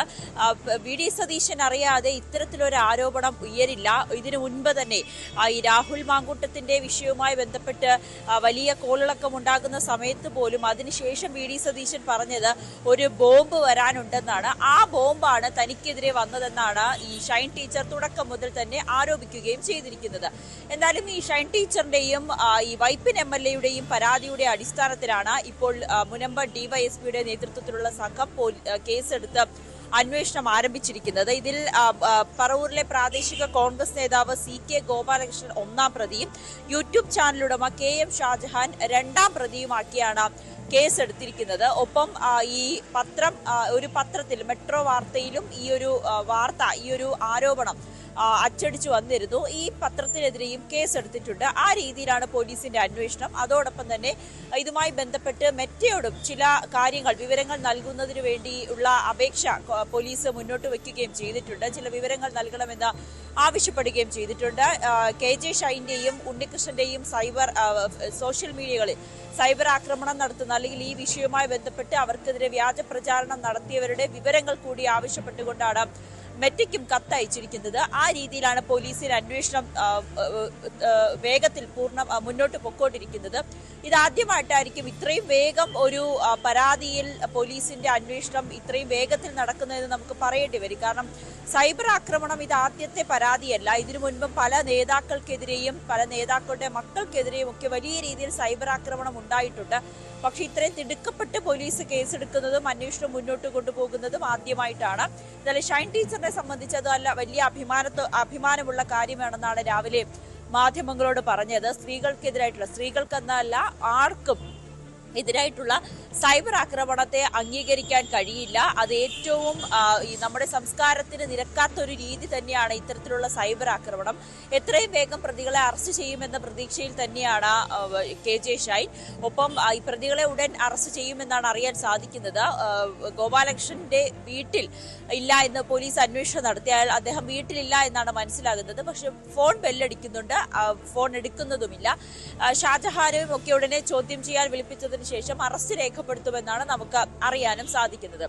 വൈപ്പിൻ MLA ഇന്ന് ഉച്ചയോടുകൂടി തന്നെ മുനമ്പ DYSPയുടെ ഓഫീസിലെത്തി മൊഴി നൽകിയിട്ടുണ്ട്. ഇതിലും കൃത്യമായിട്ട് തനിക്കെതിരായിട്ടുള്ള സൈബർ ആക്രമണം ആരൊക്കെയാണ് തന്റെ പേരെടുത്ത് പറഞ്ഞിരിക്കുന്നത് ഇതൊക്കെ നൽകിക്കൊണ്ടുള്ള വിശദമായ പരാതി തന്നെയാണ് നൽകിയിരിക്കുന്നത്. ഒപ്പം ഈ ഉണ്ണികൃഷ്ണൻ MLA-യും പറയുന്നത് ഇത്തരത്തിൽ തന്നെയാണ്. സൈബർ ആക്രമണം തനിക്ക് എതിരായിട്ടുള്ള അപവാദ പ്രചാരണം ഇത് നടത്തിയത് കോൺഗ്രസ് നേതാക്കൾ തന്നെയാണ്. പ്രതിപക്ഷ നേതാവ് ഈ ആരോപണം ഉന്നയിച്ചവരെ തള്ളിപ്പറയാത്തിടത്തോളം കാലം ഇവർക്ക് പിന്നിൽ കോൺഗ്രസ് നേതാക്കളും പ്രതിപക്ഷ നേതാവും ഉണ്ട് എന്ന് തന്നെയാണ് ഉണ്ണികൃഷ്ണനും പറയുന്നത്. എന്തായാലും വലിയ സൈബർ ആക്രമണമാണ് കഴിഞ്ഞ കുറച്ചു ദിവസമായി 2 നേതാക്കളും നേരിട്ടുകൊണ്ടിരിക്കുന്നത്. ശരി, തീർച്ചയായും നവമി, ഇതിലിപ്പോൾ നമുക്കറിയാം ഈ ഹിതമായിട്ടുള്ള കാര്യങ്ങൾ മറ്റുള്ളവർക്ക് ചിലപ്പോൾ അവിഹിതം ആയേക്കാം. അതിനെ പ്രൊമോട്ട് ചെയ്യുന്ന ഒരു തരത്തിൽ ഇപ്പോൾ സോഷ്യൽ മീഡിയയുടെ ഒരു പൊതു സ്വഭാവമുണ്ട്. 4 ആൾ അറിയുന്ന ആളുകളെക്കുറിച്ച് അവർ ആരോടൊപ്പം പോകുന്നു, ആരോട് സംസാരിക്കുന്നു, ആരോടൊപ്പം സമയം ചെലവഴിക്കുന്നു, ഇതിനെല്ലാം അവിഹിതത്തിൻ്റെ മസാലക്കൂട്ടുകൾ ചേർത്തുകൊണ്ട് അവതരിപ്പിച്ചാൽ അതിന് ആയിരക്കണക്കിന് ലക്ഷക്കണക്കിന് ആളുകളെ കിട്ടും എന്നുള്ളതാണ് മലയാളികളുടെ ഒരവസ്ഥ. അത് പ്രയോജനപ്പെടുത്തുന്ന ഒരു വിഭാഗമുണ്ട്.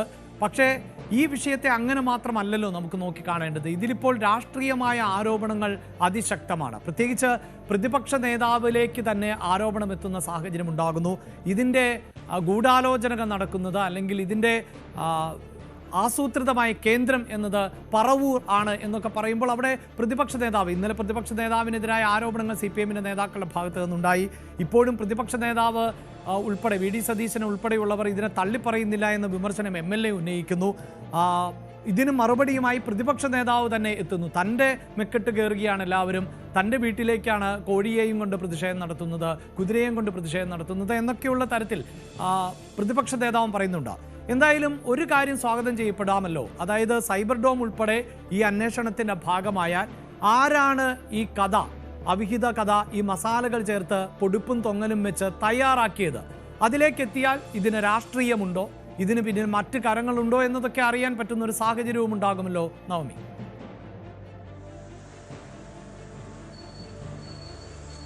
തീർച്ചയായും തുടക്കം മുതൽ തന്നെ KJ ഷൈനും ഉണ്ണികൃഷ്ണനും ആരോപിക്കുന്നത് കോൺഗ്രസ് നേതാക്കളാണ് ഈ ആരോപണത്തിന് പിന്നിൽ. പ്രത്യേകിച്ച് VD സതീശൻ ആ പേരെടുത്ത് പറഞ്ഞുകൊണ്ട് തന്നെയാണ് KJ ഷൈൻ മാധ്യമങ്ങളോട് സംസാരിച്ചത്. പക്ഷേ പൂർണ്ണമായും VD സതീശൻ ഈ ആരോപണങ്ങളെ തള്ളുകയാണ്. തനിക്ക് ഇതുമായി ബന്ധപ്പെട്ട യാതൊരു അറിവുമില്ല, എന്തിനാണ് തന്റെ മേൽ ഇങ്ങനെ വെക്കിട്ട് കയറുന്നത്, ഇതിന് പിന്നിൽ CPM-ലെ തന്നെ പ്രാദേശിക നേതാക്കൾ തന്നെയാണ്.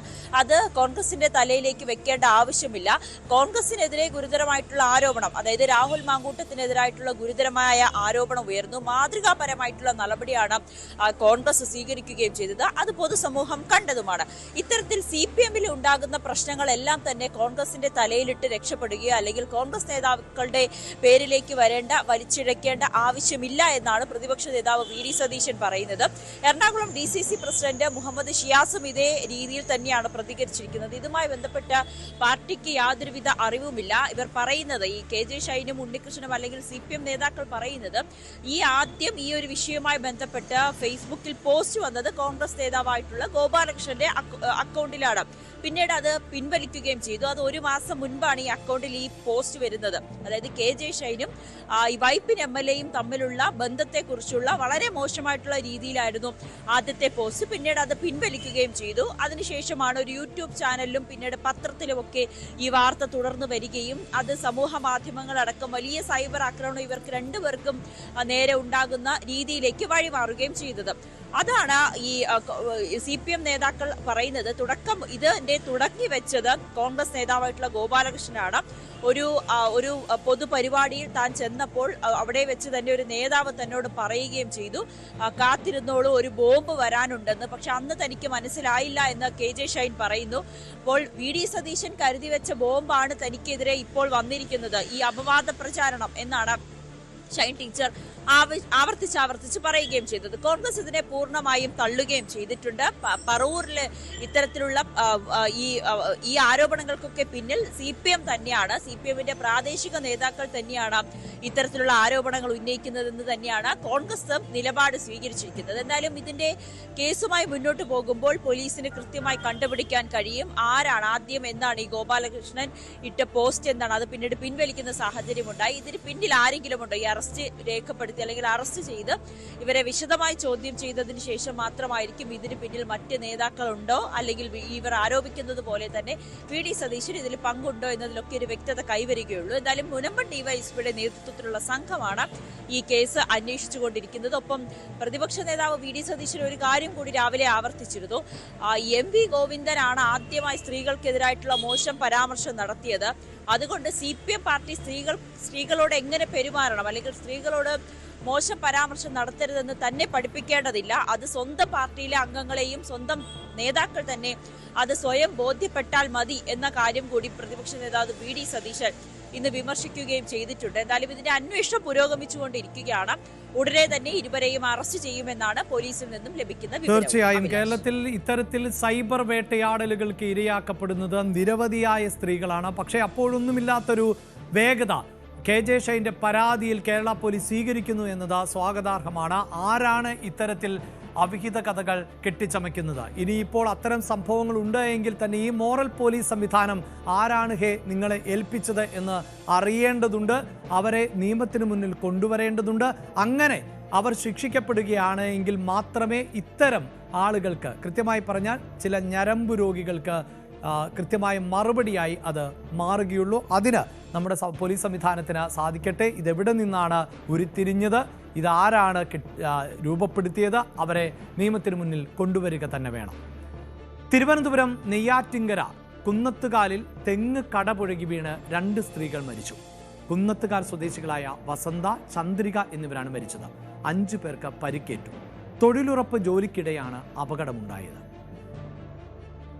കുന്നത്തൽ ഗ്രാമപഞ്ചായത്തിൻ്റെ ചാവടി വാർഡിൽ തൊഴിലുറപ്പ് സൈറ്റിൽ നിന്നും തൊഴിലാളികൾ 9 മണിക്ക് പണി ആരംഭിക്കുകയും 10:15 ആയപ്പോഴത്തേക്ക് കാപ്പി കുടിക്കാൻ വേണ്ടി പാലത്തിൻ്റെ മുകളിൽ, അവിടെ ഒരു പാലം ഉണ്ടായിരുന്നു, പാലത്തിൻ്റെ മുകളിൽ കാപ്പി കുടിക്കുന്നതിലേക്കായി ഇരുന്നപ്പോഴാണ് ഉണങ്ങി നിന്ന തെങ്ങാണ് അവിടെ ഇരുന്ന തൊഴിലാളികളുടെ മേൽക്കൂടെ വീഴുകയും അതിൽ 2 പേര് അവിടെ വെച്ച് തന്നെ മരണപ്പെടുകയും 2 പേര് പരിക്കുകളോടെ ആശുപത്രിയിലാവുകയും ചെയ്യും. ആശുപത്രിയിൽ കൊണ്ടുവന്നപ്പോൾ ഡോക്ടർ മരണം സ്ഥിരീകരിച്ചത് അവിടെ നിന്ന് വന്നപ്പോഴേ ജീവനില്ലായിരുന്നു എന്നതാണ്. തൊഴിലാളികളും കൂടെ ഒരു സ്ഥലത്ത് തണലിലിരുന്ന് ബ്രേക്ക്ഫാസ്റ്റിന് ഇരിക്കുമ്പോഴാണ് ഒരു തെങ്ങ്, ഏകദേശം 10 തെങ്ങാണ്, അത് മുറിഞ്ഞ ഇവരുടെ ദേഹത്തായി വീഴുന്നത്. 4 പേർക്ക് നേരിട്ട് അപകടം ഉണ്ടാവാനിടവന്നു. അതിൽ വസന്തകുമാരി വയസ്സ് 65, ചന്ദ്രകുമാരി വയസ്സ് 62. ഈ 2 പേരും തൽക്ഷണം മൃതിയടയുകയാണ് ചെയ്തത്. 2 പേർ കാലിലും കയ്യിലും ഒക്കെ പൊട്ടലുണ്ട്. അവരെല്ലാം വിദഗ്ധ ചികിത്സയ്ക്ക് വിധേയമാക്കിയിരിക്കുകയാണ്. തികച്ചും നിർഭാഗ്യകരമായിട്ടുള്ള സംഭവമായിപ്പോയി. തികച്ചും അപകടമാണ്. പാവപ്പെട്ട കുടുംബത്തിലെ അംഗങ്ങളാണിവർ, നിർധന കുടുംബത്തിലെ അംഗങ്ങളാണ്. അവർക്ക് തികച്ചും ഈ അപകട മരണം ഉണ്ടായതിൻ്റെ പേരിൽ കുടുംബത്തെ സഹായിക്കാനുള്ള ഉത്തരവാദിത്വങ്ങൾ. അരുൺ മോഹനാണ് വാർത്തയുടെ വിശദാംശങ്ങളുമായി ചേരുന്നത്. അരുൺ, MLA പറയുന്നത് പോലെ അങ്ങേയറ്റം ദാരുണമായിപ്പോയി, അപ്രതീക്ഷിതമായിപ്പോയി. തൊഴിലുറപ്പ് തൊഴിലാളികൾ ആണ്, പ്രായമായവർ ആണ്. എന്താണ് സംഭവിച്ചത്? തീർച്ചയായും വളരെ വിഷമിപ്പിക്കുന്ന ഒരു ദുരന്തം തന്നെയായിരുന്നു ഇന്ന് അരങ്ങേറിയത്. ഇന്ന് രാവിലെ ആയിരുന്നു ഈ തൊഴിലുറപ്പ് തൊഴിലാളികൾ ഈ പറയുന്ന സ്ഥലത്ത് ചാവടിയിലെ ഈ പറയുന്ന തോട് വൃത്തിയാക്കൽ ഭാഗമായി എത്തുന്നത്. എത്തുന്ന സമയത്തായിരുന്നു ഇവർ 48 പേർ സംഘമായിരുന്നു ഈ തൊഴിലുറപ്പ് ജോലിയിൽ ഏർപ്പെട്ടു നിന്നിരുന്നത്. രാവിലെ പ്രഭാത ഭക്ഷണം കഴിക്കുന്നതിലേക്ക് ഇവർ വൃത്തിയാക്കിയ ഇടത്തുള്ള പാലത്തിൽ ഒരു ഒത്തുകൂടിയിരുന്ന് പ്രഭാത ഭക്ഷണം കഴിക്കുന്നതിനിടയിലായിരുന്നു സ്വകാര്യ ഒരിടത്തു നിന്ന് ഒരു ഉണങ്ങിയ പിന്നെ അത് കടപുഴകി ഇവരുടെ ദേഹത്തേക്ക് വീഴുന്നത്, ഇവരിരുന്ന സ്ഥലത്തേക്ക് വീഴുന്ന സമയത്ത് ഇവരിയ്ക്കുകയായിരുന്ന പാലം ഉൾപ്പെടെ തകർന്നായിരുന്നു അപകടമുണ്ടായത്. നിലവിളിച്ച് കൂടിയ നേരത്തിൽ നാട്ടുകാർക്ക് രക്ഷാപ്രവർത്തനത്തിൽ എത്തിയെങ്കിലും ഏറെ ശ്രമകരമായ ഒരു സ്ഥലമായിരുന്നു. കാരണം അത് വാഹനം എത്തുന്ന സ്ഥലമല്ല, വളരെ ഓടിയെത്താൻ പറ്റുന്ന ഒരു സ്ഥലമല്ലായിരുന്നു. എന്നാലും വളരെ ശ്രമകരമായി ഇവരെ ആശുപത്രിയിൽ എത്തിയെങ്കിലും നേരത്തെ സൂചിപ്പിച്ചതുപോലെ 2 അമ്മമാർ, ചന്ദ്രിക, വസന്ത എന്ന് പറയുന്ന 2 അമ്മമാർ ജീവന് നഷ്ടപ്പെടുന്ന ഒരു സാഹചര്യം തന്നെയായി ഉണ്ടായിരുന്നു. അവരുടെ ജീവൻ രക്ഷിക്കാൻ കഴിഞ്ഞില്ല. കാരക്കോണം മെഡിക്കൽ കോളേജ് ആശുപത്രിയിലായിരുന്നു എത്തിയത്. അവിടെ വെച്ചായിരുന്നു മരണം സ്ഥിരീകരിക്കുന്നത്. ഒപ്പം ഇവരോടൊപ്പം ഉണ്ടായിരുന്ന 3 പേർക്ക് പരിക്കേറ്റു. അതിൽ ഒരാളുടെ കാലിന് ഗുരുതരമായ പരിക്കുണ്ട്. മറ്റൊരു 2 പേരുടെയും പരിക്ക് അത്ര ഗൗരവമല്ല എന്നുള്ളതാണ് നമുക്കിപ്പോൾ മനസ്സിലാക്കാൻ കഴിയുന്നത്. എന്തായാലും വളരെ വിഷമിപ്പിക്കുന്ന ഒരു ദുരന്തമായിരുന്നു. നമ്മുടെ തൊഴിലുറപ്പ് ജോലിക്ക് രാവിലെ ജോലിക്ക് എത്തുമ്പോൾ ഉണ്ടാകുന്ന 2 അമ്മമാരുടെ വിയോഗം അത് നാടിനെ തന്നെ പിടിച്ച് കുലക്കുന്ന ഒരു അവസ്ഥ തന്നെയായിരുന്നു. വ്യക്തിപരമായി പറയുമ്പോൾ നമ്മുടെ ഒരു പ്രാദേശിക ലേഖകന്റെ ഒരു അമ്മ കൂടെയാണ് ഈ പറയുന്ന ചന്ദ്രിക എന്നുള്ളത് ഒരു വിഷമം വ്യക്തിപരമായി ഞാൻ ഈ അവസരത്തിൽ പങ്കുവയ്ക്കുന്നു. മാധ്യമപ്രവർത്തകനായിരുന്നു. തീർച്ചയായും മാധ്യമപ്രവർത്തകനും കൂടിയായിരുന്ന, പ്രാദേശിക മാധ്യമപ്രവർത്തകനും കൂടിയായിരുന്ന ഒരു സന്ദീപിന്റെ അമ്മയാണ് ചന്ദ്രിക. ഈ മകൻ ഉൾപ്പെടെ ഭക്ഷണം കൊടുത്ത് ഈ പറയുന്ന അടുത്ത ജോലിക്ക് വേണ്ടി പോകുന്ന സമയത്തായിരുന്നു ഈ ഒരു ദുരന്തം അരങ്ങേറുക എന്ന് പറയുമ്പോൾ അതൊരു വ്യക്തിപരമായും നമുക്കൊരു വിഷമം ഉണ്ട് അതിനകത്ത്.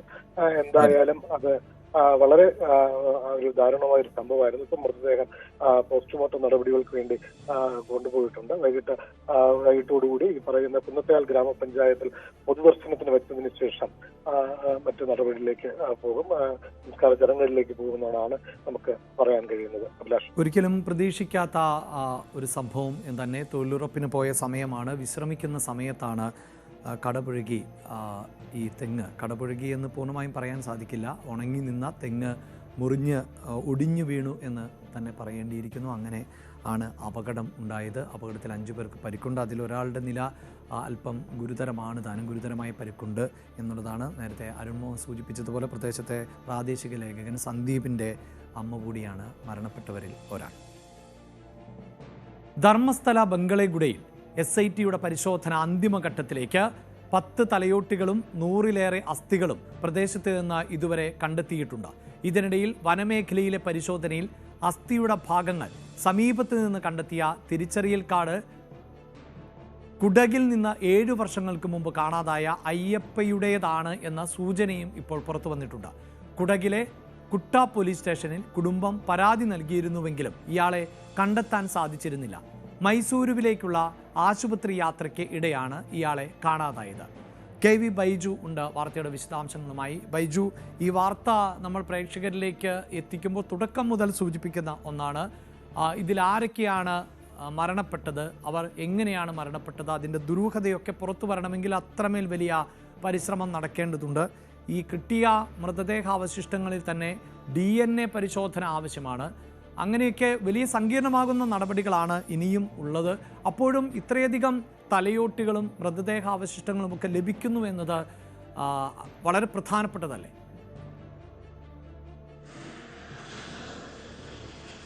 തീർച്ചയായും അഭിലാഷ്, ഈ ധർമ്മസ്ഥലയിൽ ഇപ്പോൾ ഏറ്റവും ശ്രദ്ധാകേന്ദ്രമാകുന്നത് ഈ ബംഗളഗുഡ എന്ന് പറയുന്ന 20 ഏക്കറോളം വരുന്ന വനപ്രദേശമാണ്. ഇവിടെ കഴിഞ്ഞ കുറച്ച് ദിവസങ്ങളായി SITയുടെ പരിശോധന ഈ സ്ഥലം മാത്രം കേന്ദ്രീകരിച്ചാണ്. ഇവിടെ നിന്നും സൂചിപ്പിച്ചതുപോലെ തന്നെ 10ഓളം തലയോട്ടികളും 100ലേറെ അസ്ഥികളുമാണ് കണ്ടെത്തിയത്. ഇതിൽ ഏറ്റവും പ്രധാനം ഇപ്പോൾ അഭിലാഷ് സൂചിപ്പിച്ചത് തന്നെയാണ്. ഒരു അസ്ഥിക്ക് സമീപം ഇത്തരത്തിലൊരു തിരിച്ചറിയൽ കാർഡ് ലഭിച്ചിരുന്നു. അതിൽ നിന്നും കുടക് സ്വദേശിയായ അയ്യപ്പ എന്ന് പറയുന്നയാളെ 7 വർഷങ്ങൾക്ക് മുൻപ് കാണാതായിരുന്നു. ഇയാളെ കുടകിൽ നിന്നും ഇയാൾ ഒരു മൈസൂറുവിലേക്കുള്ള ആശുപത്രി യാത്രയ്ക്ക് എന്ന് പറഞ്ഞാണ് പോയത്. പിന്നീട് അയാൾ കണ്ടെത്താൻ സാധിച്ചിരുന്നില്ല. ഈ അസ്ഥികൾ ഇയാളുടേതാണെന്ന ഒരു നിഗമനത്തിലേക്ക് ഇപ്പോൾ പോലീസ് SIT എത്തുന്നുണ്ട് എന്നതാണ് ഏറ്റവും പ്രധാനം. ഇതുവരെ ഏതെങ്കിലും ഇത്തരത്തിൽ തിരിച്ചറിയൽ കാർഡോ അല്ലെങ്കിൽ അത്തരം വസ്തുക്കളൊന്നും ലഭിക്കുന്ന സാഹചര്യം ഉണ്ടായിരുന്നില്ല. ഏറ്റവും പുതിയ വിവരം ഇതാണ്, ഇങ്ങനെ ഒരു തിരിച്ചറിയൽ കാർഡ് ലഭിച്ചിട്ടുണ്ട് എന്നാണ്. അതായത് വലിയ പഴക്കമില്ല. അതായത് നേരത്തെ പറഞ്ഞത് 95 മുതൽ 2014 വരെയുള്ള കാലയളവിലാണ് വലിയ കൂട്ട ശവസംസ്കാരം നടന്നു എന്നൊക്കെയുള്ള മൊഴികളുള്ളത്. പക്ഷേ ഇതിപ്പോൾ വലിയ പഴക്കമില്ലാത്ത രീതിയിൽ ഇത്തരത്തിൽ ഒരുപാട് മൃതദേഹാവശിഷ്ടങ്ങൾ ഈ ബംഗളഗുഡയിൽ നിന്ന് ലഭിക്കുന്ന സാഹചര്യം ഉണ്ടായിട്ടുണ്ട്. എന്തായാലും SITയെ സംബന്ധിച്ചിടത്തോളം ഇന്നും കഴിഞ്ഞ 2 ദിവസങ്ങളിലും ഈ മേഖല കേന്ദ്രീകരിച്ച് പരിശോധന നടന്നിട്ടില്ല. തിങ്കളാഴ്ചയായിരിക്കും ഇനി വീണ്ടും ഈ മേഖല കേന്ദ്രീകരിച്ച് പരിശോധന നടക്കുക. കാരണം അത് വലിയ വനമേഖലയാണ്. ഒരുപാട് മരങ്ങളൊക്കെ തിങ്ങി നിൽക്കുന്ന, അതുപോലെ തന്നെ പാമ്പുകളൊക്കെ ഉള്ള ഒരു പ്രദേശമാണ്. വളരെ ദുഷ്കരമാണ് ഈ ഒരു ഭാഗത്തെ പരിശോധന. ഏതായാലും തിങ്കളാഴ്ച മാത്രമേ ഇനി ഈ ഭാഗത്തുള്ള പരിശോധന ഉണ്ടാവും. അന്തിമഘട്ടത്തിലേക്ക് ഈ ബംഗളഗുഡയിലെ പരിശോധന എത്തിയെന്ന് പറയേണ്ടി വരും. ഇപ്പോൾ ലഭിച്ചിരിക്കുന്ന മുഴുവൻ വസ്തുക്കളും തലയോട്ടികളും ഉൾപ്പെടെയുള്ള വസ്തുക്കളെല്ലാം തന്നെ ബംഗളൂരു മടിവാലയിലെ ഫോറൻസിക് ലാബിലേക്ക് ഇപ്പോൾ പരിശോധനയ്ക്കായി അയച്ചിട്ടുണ്ട്. ഇത് ഏത് രീതിയിലാണ് ഇത്തരം മരണങ്ങൾ സംഭവിച്ചത്, കൊലപാതകമാണോ, അത്തരം കാര്യങ്ങളൊക്കെ ഇനി ഫോറൻസിക് പരിശോധന ഫലം വന്നാൽ മാത്രമേ കണ്ടെത്താൻ സാധിക്കൂ. അതിനായി ഇനി കാത്തിരിക്കേണ്ടി വരും. എന്തായാലും കഴിഞ്ഞ ദിവസം പുറത്തു വന്ന ഏറ്റവും പ്രധാനപ്പെട്ട ഒരു വിവരം ഇതാണ്. ഈ ക്ഷേത്രത്തിനെതിരെ ഗൂഢാലോചന നടന്നു എന്ന ഒരു വാദം ഉണ്ടായിരുന്നു. വലിയ തോതിലുള്ള ഇത്തരത്തിൽ പ്രതിഷേധമൊക്കെ ഉയർന്നു വന്നിരുന്നു. പക്ഷേ അത്തരത്തിൽ ഈ ക്ഷേത്രത്തെ കേന്ദ്രീകരിച്ച് ഏതെങ്കിലും തരത്തിൽ ഗൂഢാലോചന നടന്നതായി ഇതുവരെ കണ്ടെത്താൻ സാധിച്ചിട്ടില്ല എന്ന് ഹൈക്കോടതിയിൽ SIT മൊഴി നൽകിയ ഒരു സാഹചര്യം കൂടി ഇപ്പോൾ നിലവിലുണ്ട്. എന്തായാലും ദുരൂഹതകൾ ഇപ്പോഴും ധർമ്മസ്ഥലയിൽ തുടരുന്നു എന്ന് വേണം പറയാൻ. ഇതേ സ്ഥലത്ത് നിന്നും, അതായത് ബംഗളഗുഡയിൽ നിന്നും 1ാം ഘട്ട പരിശോധനയിൽ 11A എന്ന് പറയുന്ന മാർക്ക് ചെയ്ത സ്ഥലത്ത് നിന്നാണ് ഒരു പൂർണ്ണ മനുഷ്യന്റെ അസ്ഥികൂടവും 50ലേറെ അസ്ഥികൾ ലഭിക്കുന്ന സാഹചര്യം ഉണ്ടായത്. എന്തായാലും ബംഗളഗുഡയെ കേന്ദ്രീകരിച്ച് വിശദമായ പരിശോധന ഇപ്പോൾ നടക്കുന്നുണ്ട്. നമുക്ക് അനൗദ്യോഗികമായി ലഭിക്കുന്ന വിവരമാണ്. ഒരു പക്ഷേ ഇതിലും കൂടുതൽ മൃതദേഹാവശിഷ്ടങ്ങൾ ഇവിടെ നിന്ന് ലഭിച്ചിട്ടുണ്ടാവും. കാരണം അത്രത്തോളം വസ്തുക്കളാണ്. ദൃശ്യങ്ങളിൽ നിന്നും നമുക്ക് ഇവിടെ നിന്നും പുറത്തിറങ്ങുമ്പോൾ മാത്രമേ ദൃശ്യങ്ങൾ ചിത്രീകരിക്കാനുള്ള അനുവാദമുള്ളൂ. ഈ വനത്തിനകത്തേക്ക് ആരെയും അകത്ത് കയറ്റിവിടുന്നില്ല. അതുകൊണ്ട് തന്നെ ഒരുപാട് അസ്ഥികൾ ഇത്തരത്തിൽ പുറത്തേക്ക് കൊണ്ടുവരുന്ന സാഹചര്യം ഉണ്ടായിരുന്നു. ഏതായാലും അത് കൃത്യമായ കണക്ക് ഇപ്പോഴും ലഭ്യമല്ല, വ്യക്തമാക്കിയിട്ടില്ല. SIT ഒരു കാര്യവും ഇതുവരെ SIT പുറത്തുവിട്ടിട്ടില്ല. പ്രധാനമായും കോടതിയിൽ റിപ്പോർട്ടായി SIT സമർപ്പിക്കാനാണ് ഇപ്പോൾ തീരുമാനിച്ചിട്ടുള്ളത്. കൂടുതൽ ആളുകൾ ഇത്തരത്തിൽ സാക്ഷികളായി വരുന്ന സാഹചര്യം കൂടിയുണ്ട്. കഴിഞ്ഞ ദിവസമാണ് പുതിയ 2 സാക്ഷികൾ വന്നത്. ഇവർ പറയുന്ന സ്ഥലത്ത്, ഇവർ ചൂണ്ടിക്കാട്ടുന്ന സ്ഥലത്ത് കുളിച്ച് പരിശോധിക്കണമെന്ന് ഇപ്പോൾ ഹൈക്കോടതിയും നിർദ്ദേശം നൽകിയിരിക്കുന്നു. അങ്ങനെയാണെങ്കിൽ ഈ ദൗത്യം, ധർമ്മസ്ഥലയിലെ SITയുടെ ദൗത്യം ഇനിയും നീളും എന്ന് തന്നെയാണ് പറയേണ്ടി വരും. കഴിഞ്ഞ ദിവസങ്ങളിലെല്ലാം ബംഗളഗുഡ കേന്ദ്രീകരിച്ച് തന്നെയായിരുന്നു തിരച്ചിൽ നടന്നത്. എന്തായാലും ബംഗളഗുഡയിൽ നിന്നും എന്തൊക്കെ ഇത്തരത്തിൽ വസ്തുക്കൾ ലഭിച്ചു, എത്രത്തോളം മൃതദേഹാവശിഷ്ടങ്ങൾ കൂടുതൽ ലഭിച്ചിട്ടുണ്ട്, ഇതൊക്കെ അറിയാനുണ്ട്. ഏതായാലും SITയുടെ ഭാഗത്ത് നിന്നും കോടതിയിൽ റിപ്പോർട്ടായി സമർപ്പിക്കുമ്പോൾ ഒരു പക്ഷേ അത്തരം വിവരങ്ങൾ അറിയാൻ സാധിക്കും. ഏതായാലും ആഭ്യന്തരമന്ത്രി ഉൾപ്പെടെ ഇത് സംബന്ധിച്ച് കൂടുതൽ കാര്യങ്ങൾ വ്യക്തമാക്കാൻ ഇതുവരെ തയ്യാറായിട്ടുമില്ല. തീർച്ചയായും ധർമ്മസ്ഥലയിലെ ദുരൂഹതയുടെ ചുരുൾ അഴിയണമെങ്കിൽ ഇനിയും ഒരുപാട് മുന്നോട്ട് പോകേണ്ടതുണ്ട്. സ്പോട്ട് ലൈവ് പൂർണ്ണമാവുകയാണ്. ഇടവേളയ്ക്ക് ശേഷം ന്യൂസ് 3യുമായി ഭവ്യ പാർവതി ചേരും. നമസ്കാരം.